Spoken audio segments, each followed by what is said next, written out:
Great. She may not talk to me. Again, I'll have to survive on scraps of stolen melodies she had made, songs that she had not intended for me. She loved me a long time ago, left, then came back again, just the same old story. But I wasn't used to it. I was just a crazy twerp back then. I couldn't believe she had walked through the door. She came back for me, even if it was just to say goodbye.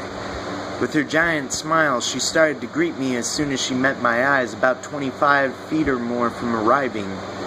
Excitedly, she ran up in her little red pants, her leopard skin jacket arms wrapped around my neck, and for a moment she rested her head on my chest, as if a long journey had finally brought her home to my stunned statue.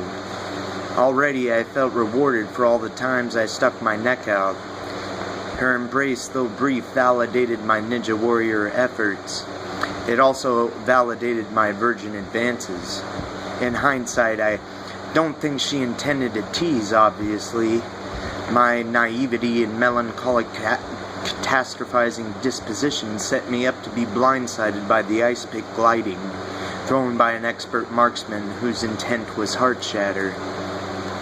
She looked good. The clothes were simply terrible and outrageous as usual, and as usual, she looked fantastic in them. She didn't have time to chat, just a second for a quick hug, and then it was her cue for the stage.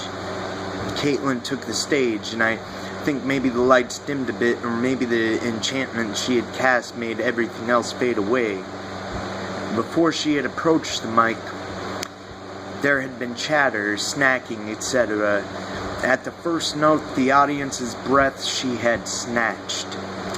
I realized then that I wasn't the only one enchanted. She didn't look a day over 26, though she was well older than that. The harshness in her voice reflected at least 70 years of smoke. Her voice was dry. She captured the repressed rage that all great music reflected and purged us of. I can't believe she'd even looked twice at me, and from the looks of our peers, I'd say they felt I was lucky, to say the least. They probably all thought we were fucking, but such was not the case. Whether or not we got sexual is irrelevant to the dynamic we had together, which was almost entirely non. I really feel honored and a sweet sickening, like a 9-year-old the day after Halloween. The smoke of her song wraps around them. They breathe it in and it intoxicates them. A sickly smile infection breaks out.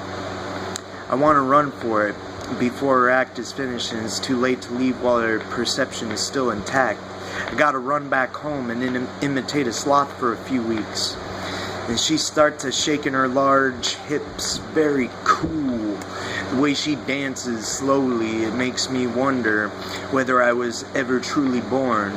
And to the majority, the spirit she keeps alive will leave them when she leaves the stage, which must be a glass chip off her heart, everyone's for that matter, the hopelessness of being limited as to how much energy can be transferred.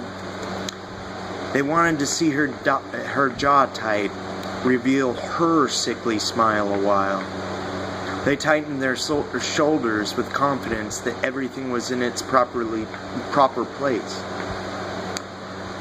I would like to make you hurt, woman. Just for a moment, you could understand my pure love for you. Truly, I wouldn't wish anyone the knowledge of real love, especially those I do love. I know that I could take you and own you if I wanted, which would leave me dreamless and rusted. Whether we allow each other our individual semi-paradise or possess each other like figures in a case, weeping to no avail to a partner who believes you are made of plastic. Only seeing your image, they will never be able to set you free, and they will never recognize the tyranny which they inflict. I could take you, but it would be the death of who I am. You will always have accidental control of me, and God help me, I hope it doesn't go both ways. It's impossible for me to die without you. You've got real estate on my heart, the biggest property there is. If you still think about me, don't. You better not love me, because I love you.